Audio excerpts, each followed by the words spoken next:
Hello, welcome back to Urban X-Files. My name is Keith, and today we are going to continue the most haunted cemeteries across the globe.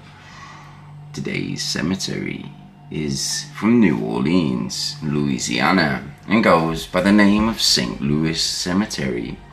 Now, the land in New Orleans is below sea level, which means bodies must be entombed above the ground. This makes for some beautiful cemeteries that resemble small cities of the dead. Above ground vaults and mausoleums and tombs are arranged in what seems like a twist and turn maze. Some of these graves are stunning, while others have been damaged by natural disasters like hurricanes or, sadly, some vandals and grave robbers. And while this may be the final resting place for its residents, it seems not all are resting, as some of these cemeteries, like we've discussed when we found what happened in Greyfriars, they are home to something.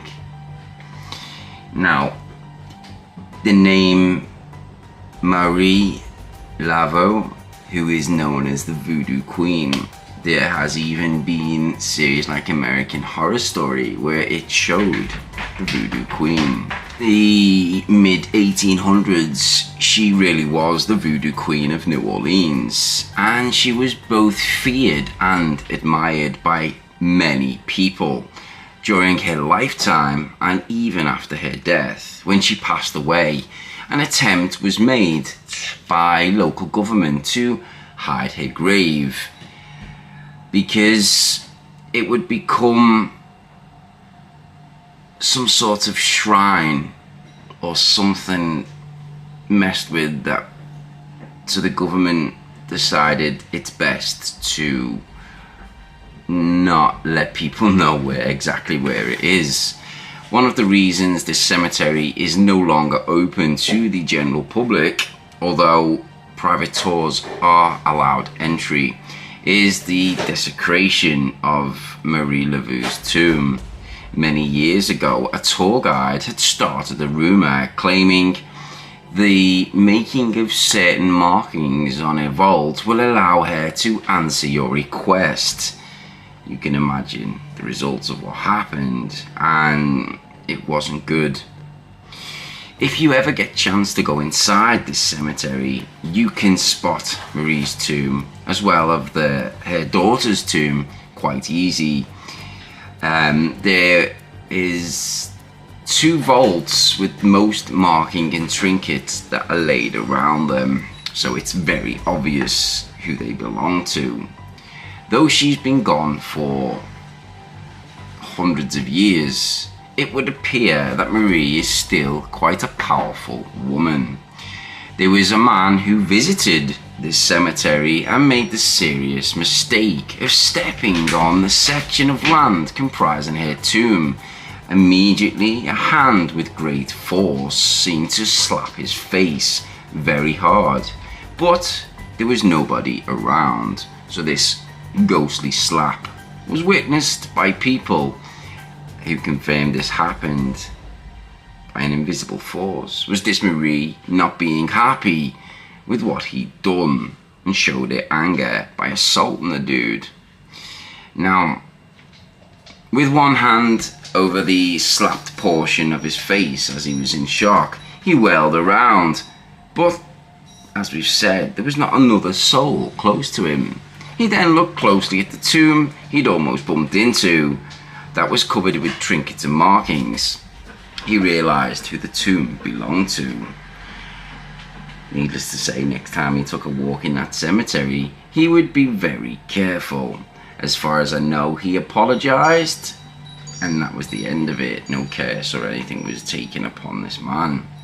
Now, other people have reported being pinched, scratched, shoved, pushed down, all by invisible hands, and all next to the burial place of Marie Laveau.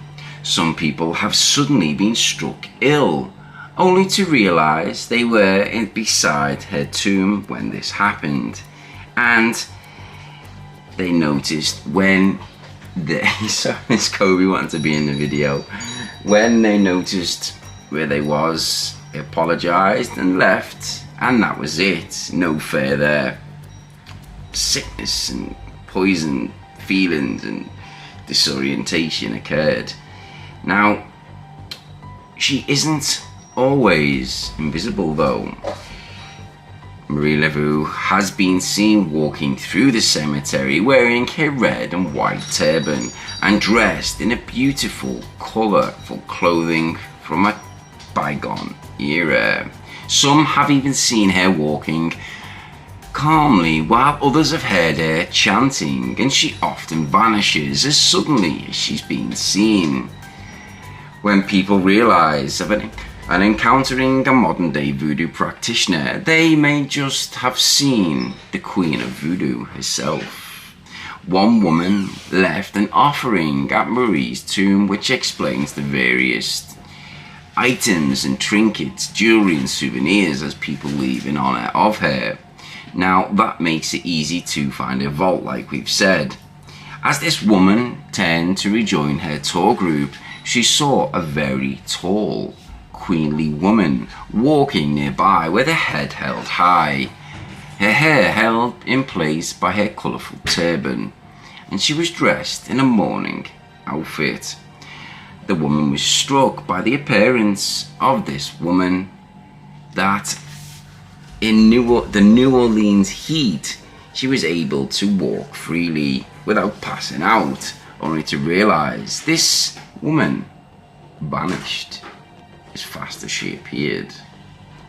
Some do firmly believe that Marie Laveau as not only a person but also some entity, that she was not like a demon that walks the earth, but an entity in human form.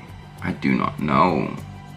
Now, there have been reported sightings of a very large black dog and an abnormally large black crow that stand guard in the vicinity of her tomb. Some know, if you are unaware, the crow or the raven is said to be the carrier of souls to the afterlife. So this does make sense. Others have reported a large dark snake slithering its way among the tombs at night. Perhaps it is the ghost of Marie Laveau's pet snake, or a physical incarnation of a restless spirit. Now, Henry Vines was a sailor and a wanderer with no place to call home except for a vault in the cemetery of St. Louis. He may not have had a resting place during his life, but Henry was determined to have one after he had passed on, though this did not work out as he intended. Somewhere in the 19th century, when Henry was preparing to leave on another voyage across the seas, he left some papers with the woman owning the boarding house in which he'd stayed. Henry trusted her completely and included the deed for his burial place with these papers. His papers had been misplaced or lost by this heartless woman, because she sold his burial plot. When he returned to New Orleans to retrieve his papers, he discovered the betrayal. Before he could take legal action, however, he passed away and was buried in an unmarked pauper's grave somewhere in St. Louis Cemetery. Over the years, more and more people visiting the cemetery have described the exact same sighting.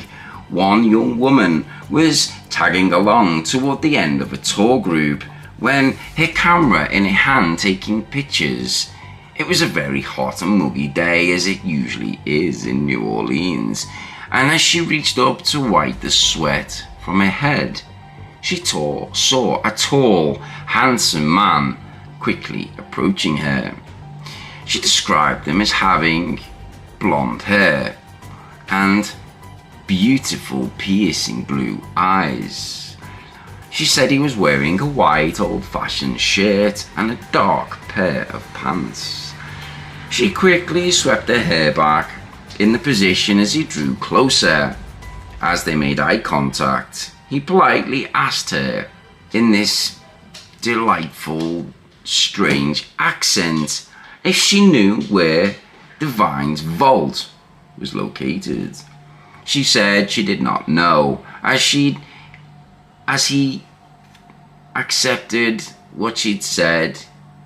He lifted his type hat and bowed his head in a polite manner, and then the woman was terrified because he disappeared right in front of her eyes. The young woman could not bring herself to believe a man she just spoke to and tried to flirt with was an actual ghost, and to this day she insists he seems so real, so alive, and so solidly human-like. Yet he was able to vanish after he'd spoken to her in the blink of an eye. And that is one of the unusual things about Henry, that no one believes he could possibly be a ghost until he vanishes right before your very eyes. Henry has been captured in some photos, but is it Henry's ghost? Which is no doubt a disappointment of many of the young ladies that have encountered to him, because he does seem to be a ladies' man. He's also been seen by those attending funerals in St. Louis Cemetery, and people have described a young man with blonde hair and stunning blue eyes approaching the family during a funeral, asking if there might be room for another person in the vault. And when they reply, rather in a negative way, given the circumstances of it being a funeral, he does his famous trick of vanishing right before their very eyes. Now, from phantom Civil War soldiers and phantom voices calling out for help within the tombs, there have been many ghostly animals as cats, dogs, and as I mentioned before, a snake. This cemetery is the final home of many aristocrats, pirates, paupers, voodoo practitioners, devout Catholics, soldiers, criminals, and every type of person possible. It is no surprise that things out of the ordinary occur in places like this. People have felt their hand being touched and held when no one is there, and have even seen shadow figures darting in and out of the tombs. Other shocking experiences have even taken place, even though people refuse to discuss them. But as it stands, this beautiful cemetery is home to many restless spirits. If you've ever been there, please let me know in the comments what you thought. And did you ever see anything in this cemetery? Thank you once again for watching, and I hope you enjoyed this story. I will continue the series of most haunted cemeteries very soon. So for now, take care. See you in the next video. Peace.